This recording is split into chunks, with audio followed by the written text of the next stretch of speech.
ਦਿਲ ਰੋਂਦਾ ਆ ਬਟ ਚਿਹਰੇ ਤੇ ਮੁਸਕਾਨ ਰੱਖਣੀ ਪੈਂਦੀ ਕਿਉਂਕਿ ਇਹੀ ਸਿਖਾਇਆ ਗਿਆ ਕਿ ਚੜ੍ਹਦੀ ਕਲਾ 'ਚ ਰਹਿਣਾ ਆ ਤੇ ਜੋਸ਼ ਤੇ ਜਜ਼ਬੇ ਨੂੰ ਕਦੀ ਉਹ ਨਹੀਂ ਹੋਣ ਦੇਣਾ, ਨੈਗੇਟਿਵਿਟੀ ਤੋਂ ਦੂਰ ਰਹੋ।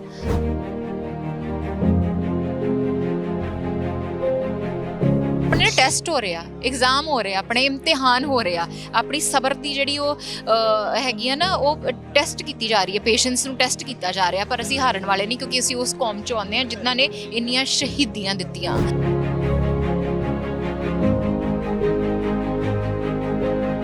ਲੈਗ ਪੁਲਿੰਗ ਵੀ ਬਹੁਤ ਹੋ ਰਹੀ ਆ, ਆਪਾਂ ਨੂੰ ਡਿਵਾਈਡ ਵੀ ਬਹੁਤ ਕਰਨ ਦੀ ਕੋਸ਼ਿਸ਼ ਕੀਤੀ, ਇਲਜ਼ਾਮ ਵੀ ਬੜੇ ਲੱਗ ਰਹੇ ਨੇ, ਅੱਤਵਾਦੀ, ਖਾਲਿਸਤਾਨ, ਇਹ ਉਹ, ਕੰਗਨਾ ਵੀ ਵਿੱਚੋਂ ਆ ਕੇ ਚਲੇਗੀ, ਸਾਰੇ ਗਾਇਬ ਹੋ ਗਏ, ਪਰ ਆਪਾਂ ਉੱਥੇ ਦੇ ਉੱਥੇ ਹੀ ਡਟੇ ਰਹੇ ਹਾਂ। ਕਿਉਂ? ਕਿਉਂਕਿ ਆਪਾਂ ਆਪਣੇ ਮੁੱਦੇ ਤੋਂ, ਆਪਣੇ ਇਸ਼ੂ ਨੂੰ ਲੈ ਕੇ ਭਟਕੇ ਨਹੀਂ ਹਾਂ।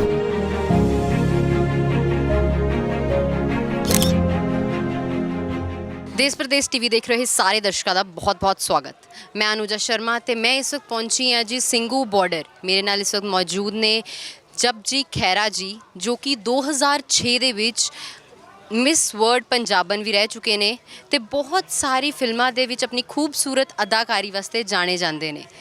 ਧਰਤੀ, ਮਿੱਟੀ ਵਾਜ਼ਾ ਮਾਰਦੀ, ਅਰਦਾਸ ਵਿੱਚ ਇਹਨਾਂ ਨੇ ਬਹੁਤ ਖੂਬਸੂਰਤ ਰੋਲ ਪਲੇ ਕੀਤਾ ਆ। ਆਓ ਗੱਲਬਾਤ ਕਰਦੇ ਹਾਂ ਇਹਨਾਂ ਨਾਲ ਕਿ ਇਹਨਾਂ ਨੂੰ ਕਿਸ ਚੀਜ਼ ਨੇ ਇੰਨਾ ਪ੍ਰੇਰਿਤ ਕੀਤਾ ਕਿ ਅੱਜ ਇਹ ਕਿਸਾਨਾਂ ਦੇ ਅੰਦੋਲਨ ਵਿੱਚ ਆ ਕੇ ਉਹਨਾਂ ਨੂੰ ਸਪੋਰਟ ਕਰ ਰਹੇ ਨੇ। ਸਤਿ ਸ਼੍ਰੀ ਅਕਾਲ ਜੀ। ਤੇ ਜਬ ਜੀ ਤੁਹਾਨੂੰ ਕਿਸ ਚੀਜ਼ ਨੇ ਇੰਨਾ ਮੋਟੀਵੇਟ ਕੀਤਾ ਕਿ ਤੁਸੀਂ ਅੱਜ ਇੱਥੇ ਮੌਜੂਦ ਹੋ ਤੇ ਤੁਸੀਂ ਕਿਸਾਨਾਂ ਨੂੰ ਸਪੋਰਟ ਕਰ ਰਹੇ ਹੋ?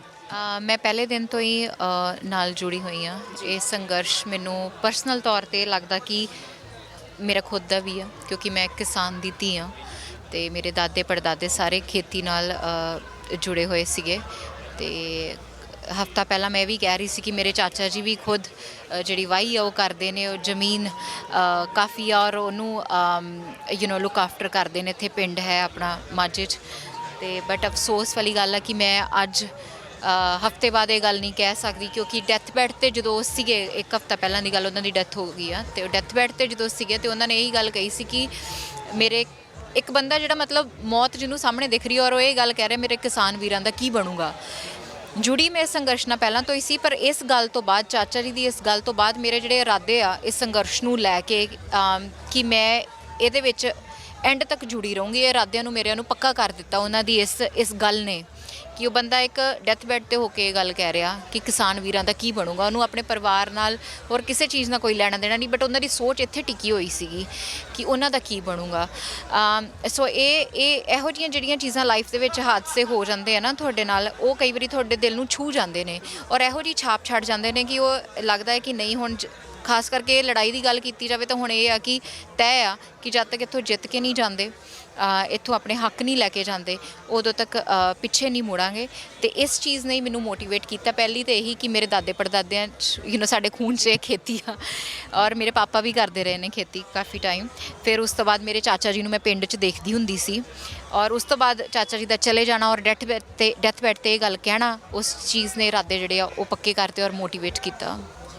ਤੇ ਜਦ ਤੁਹਾਨੂੰ ਲੱਗਦਾ ਹੈ ਕਿ 4 ਤਰੀਕ ਨੂੰ ਜਿਹੜੀ ਅਗਲੀ ਮੀਟਿੰਗ ਹੋਣੀ ਹੈ ਉਹਦੇ ਵਿੱਚ ਕੋਈ ਹੱਲ ਨਿਕਲ ਕੇ ਆਊਗਾ, ਕਿਉਂਕਿ 6 ਮੀਟਿੰਗਾਂ ਆਲਰੇਡੀ ਹੋ ਚੁੱਕੀਆਂ ਨੇ? ਜੀ ਮੈਂ ਜਿੰਨੀ ਵਾਰੀ ਵੀ ਇੱਥੇ ਆਈ ਹਾਂ ਉਹ ਇੱਦਾਂ ਹੀ ਹੁੰਦਾ ਸੀ, ਜਾਂ ਤਾਂ ਅੱਜ ਮੀਟਿੰਗ ਹੋ ਰਹੀ ਹੁੰਦੀ ਆ ਹੈ ਨਾ, ਅਤੇ ਮੀਡੀਆ ਵਾਲੇ ਸਵਾਲ ਪੁੱਛ ਰਹੇ ਹੁੰਦੇ, ਜਾਂ ਇਹ ਹੁੰਦਾ ਸੀ ਕਿ ਕੱਲ੍ਹ ਮੀਟਿੰਗ ਆ ਅਤੇ ਕੀ ਹੋਊਗਾ। ਅੱਜ ਫਿਰ ਉੱਥੇ ਹੀ ਆਣ ਕੇ ਖੜ੍ਹੇ ਹਾਂ ਕਿ ਮੈਂ ਮੇਰੇ ਖਿਆਲ 4ਵੀਂ-5ਵੀਂ ਵਾਰੀ ਆ ਚੁੱਕੀ ਹੋਈ ਹਾਂ ਔਰ ਇਸ ਤੋਂ ਪਹਿਲਾਂ ਜਿਹੜੇ ਰੇਲਵੇ ਟਰੈਕ 'ਤੇ ਧਰਨੇ ਲੱਗਦੇ ਸੀ ਉੱਥੇ ਵੀ ਅਸੀਂ ਗਏ। ਲੇਕਿਨ ਇਹਦੀ ਅਗਰ ਗੱਲ ਕੀਤੀ ਜਾਵੇ, ਜਿੱਦਾਂ ਤੁਸੀਂ ਪੁੱਛਿਆ ਕਿ ਕੀ ਹੋਊਗਾ, ਤਾਂ ਹਰ ਵਾਰੀ ਜਦੋਂ ਮੈਂ ਆਉਂਦੀ ਇਹੀ ਹੁੰਦਾ ਕਿ ਇੱਕ ਉਮੀਦ ਜੀ ਹੁੰਦੀ ਆ ਕਿ ਅਗਲੀ ਮੀਟਿੰਗ ਹੈ ਅਤੇ ਹੁਣ ਕੀ ਹੋਊਗਾ।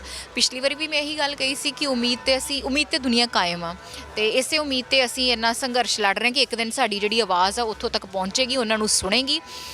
ਵਾਹਿਗੁਰੂ ਸੱਚੇ ਪਾਤਸ਼ਾਹ ਉਹਨਾਂ ਨੂੰ ਸਮੱਤ ਬਖਸ਼ੇ ਕਿ ਉਹ ਸਹੀ ਡਿਸੀਜਨ ਜਿਹੜਾ ਉਹ ਲੈ ਸਕਣ। ਅਜੇ ਉਹਨਾਂ ਦੀ ਅੱਖਾਂ 'ਤੇ, ਸਰਕਾਰ ਦੀਆਂ ਅੱਖਾਂ 'ਤੇ ਪਰਦਾ ਪਿਆ ਹੋਇਆ। ਸੋ ਵਾਹਿਗੁਰੂ ਅੱਗੇ ਇਹੀ ਅਰਦਾਸ ਆ, ਨਵੇਂ ਸਾਲ 'ਤੇ ਨਵੀਆਂ ਉਮੀਦਾਂ ਨੇ ਕਿ ਐਟਲੀਸਟ ਉਹਨਾਂ ਦੇ ਦਿਮਾਗ ਦੇ ਵਿੱਚ ਉਹਨਾਂ ਨੂੰ ਸੁਰਤ ਬਖਸ਼ੇ ਇੰਨੀ ਕਿ ਉਹ ਕਿਸਾਨਾਂ ਦਾ ਜਿਹੜਾ ਅੰਨਦਾਤਾ ਆ, ਜਿਹੜਾ ਇੱਦਾਂ ਰੁਲਦਾ ਫਿਰਦਾ ਆ, ਆਪਣੇ ਪਰਿਵਾਰ ਲੈ ਕੇ ਰੁਲਦਾ ਫਿਰਦਾ ਸੜਕਾਂ 'ਤੇ, ਆਪਣੇ ਹੱਕ ਵਾਸਤੇ ਉਹਨਾਂ ਦਾ ਸਹੀ ਡਿਸੀਜਨ ਉਹ ਬਣਾ ਸਕਣ। ਇਸੇ ਉਮੀਦ 'ਤੇ ਬੈਠੇ ਹਾਂ। ਔਰ ਜਿੱਦਾਂ ਤੁਸੀਂ ਗੱਲ ਕੀਤੀ ਹੈ ਕਿ ਮੀਟਿੰਗ ਦੇ ਵਿੱਚ ਹੋਣਾ ਚਾਹੀਦਾ ਹੈ, ਉਹਨਾਂ ਨੂੰ ਸੁਣਨਾ ਚਾਹੀਦਾ ਹੈ। ਆਪਣੇ ਟੈਸਟ ਹੋ ਰਿਹਾ, ਐਗਜ਼ਾਮ ਹੋ ਰਿਹਾ, ਆਪਣੇ ਇਮਤਿਹਾਨ ਹੋ ਰਿਹਾ, ਆਪਣੀ ਸਬਰ ਦੀ ਜਿਹੜੀ ਉਹ ਹੈਗੀ ਆ ਨਾ, ਉਹ ਟੈਸਟ ਕੀਤੀ ਜਾ ਰਹੀ ਹੈ, ਪੇਸ਼ੈਂਸ ਨੂੰ ਟੈਸਟ ਕੀਤਾ ਜਾ ਰਿਹਾ। ਪਰ ਅਸੀਂ ਹਾਰਨ ਵਾਲੇ ਨਹੀਂ, ਕਿਉਂਕਿ ਅਸੀਂ ਉਸ ਕੌਮ 'ਚੋਂ ਆਉਂਦੇ ਹਾਂ ਜਿਨ੍ਹਾਂ ਨੇ ਇੰਨੀਆਂ ਸ਼ਹੀਦੀਆਂ ਦਿੱਤੀਆਂ। ਤਾਂ ਜਿਹੜੇ ਬੰਦੇ ਸ਼ਹੀਦੀਆਂ ਜਿਨ੍ਹਾਂ ਦੀ ਕੌਮ 'ਚ ਮਤਲਬ ਸੂਰਮੇ ਤੇ ਯੋਧਿਆਂ ਨੇ ਜਨਮ ਲਿੱਤਾ ਆ, ਉਹਨਾਂ ਲਈ ਪੇਸ਼ੈਂਸ ਤਾਂ ਕੋਈ ਉਹ ਵੱਡੀ ਗੱਲ ਹੈ ਹੀ ਨਹੀਂ ਹੈ। ਸੋ ਸਬਰ ਤੇ ਸੰਤੋਖ ਨਾਲ ਕੰਮ ਲੈਣਾ। ਤੇ ਮੀਟਿੰਗ ਹੈਗੀ ਆ, ਪੋਜ਼ੀਟਿਵ ਰਹਿਣਾ, ਪੋਜ਼ੀਟਿਵ ਇਸ ਟਾਈਮ 'ਤੇ ਹੋਣਾ ਬਹੁਤ ਜ਼ਿਆਦਾ ਜ਼ਰੂਰੀ ਆ। ਕਿਉਂਕਿ ਕਈ ਵਾਰੀ ਬੰਦਾ ਇੰਨਾ ਲੰਬਾ ਸਮਾਂ ਹੋਣ ਕਰਕੇ ਬੰਦੇ ਦਾ ਮਨ ਉੱਦਾਂ ਹੀ ਡੋਲ ਜਾਂਦਾ ਕਿ ਨਹੀਂ, ਪਤਾ ਨਹੀਂ ਸੁਣਨੀ ਕਿਸੇ ਨੇ ਕਿ ਨਹੀਂ, but we have to keep going. And ਇਹੀ ਸਾਡੇ ਗੁਰੂਆਂ ਨੇ ਸਾਨੂੰ ਸਿਖਾਇਆ। ਜਬ ਇੱਕ ਆਪਣੇ ਅੰਦਾਜ਼ ਦੇ ਵਿੱਚ, ਆਪਣੇ ਡਾਇਲੌਗ ਦੇ ਵਿੱਚ ਅਗਰ ਤੁਸੀਂ ਕਿਸਾਨਾਂ ਨੂੰ ਕੋਈ ਮੈਸੇਜ ਦੇਣਾ ਚਾਹੋ ਤੇ ਕੀ ਦੇਵੋਗੇ?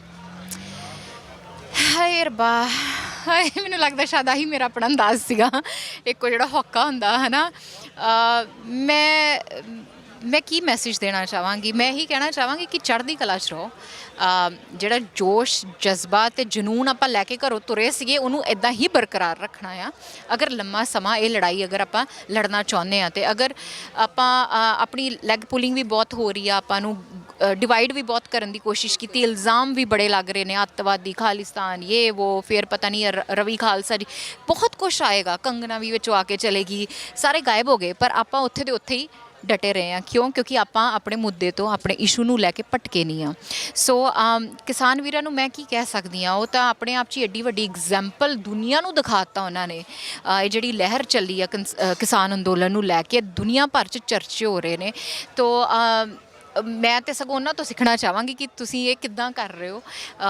ਤੁਹਾਡੇ ਇਸ ਸੰਘਰਸ਼ ਦੇ ਵਿੱਚ, ਤੁਹਾਡਾ ਨਹੀਂ ਬਲਕਿ ਮੇਰਾ ਖੁਦ ਦਾ ਵੀ ਸੰਘਰਸ਼ ਹੈਗਾ, ਇਹ ਮੈਂ ਕਹਿਣਾ ਚਾਹੂੰਗੀ। ਖੁਦ ਦੀ ਲੜਾਈ ਆ, ਸੰਘਰਸ਼ ਤਾਂ ਖੈਰ ਸਾਰੇ ਇਕੱਠੇ ਕਰ ਰਹੇ ਹਾਂ। ਦਿਲ ਰੋਂਦਾ ਆ, ਬਟ ਚਿਹਰੇ 'ਤੇ ਮੁਸਕਾਨ ਰੱਖਣੀ ਪੈਂਦੀ, ਕਿਉਂਕਿ ਇਹੀ ਸਿਖਾਇਆ ਗਿਆ ਕਿ ਚੜ੍ਹਦੀ ਕਲਾ 'ਚ ਰਹਿਣਾ ਆ, ਅਤੇ ਜੋਸ਼ ਅਤੇ ਜਜ਼ਬੇ ਨੂੰ ਕਦੀ ਉਹ ਨਹੀਂ ਹੋਣ ਦੇਣਾ। ਨੈਗੇਟਿਵਿਟੀ ਤੋਂ ਦੂਰ ਰਹੋ ਔਰ ਪੋਜ਼ੀਟਿਵ ਸੋਚੋ। ਇਹੀ ਸੰਦੇਸ਼ ਹੈ ਮੇਰਾ ਉਹਨਾਂ ਲਈ, ਚੜ੍ਹਦੀ ਕਲਾ 'ਚ ਰਹੋ। ਬਹੁਤ ਬਹੁਤ ਸ਼ੁਕਰੀਆ ਜਪਜੀ। ਤੇ ਇਹ ਸੀ ਜਪਜੀ ਖਹਿਰਾ, ਜਿਨ੍ਹਾਂ ਨੇ ਕਿਹਾ ਕਿ ਇਹ ਸਿਰਫ ਇੱਕ ਇਮਤਿਹਾਨ ਦੀ ਘੜੀ ਹੈ ਤੇ ਇਹ ਇਮਤਿਹਾਨ ਪਾਰ ਕਰਕੇ ਹੀ ਨਿਕਲਣਗੇ। ਤੇ ਇਸ ਕੈਮਰਾਮੈਨ ਸੁਨੀਲ ਦੇ ਨਾਲ ਅਨੁਜਾ ਸ਼ਰਮਾ, ਸਿੰਘੂ ਬਾਰਡਰ।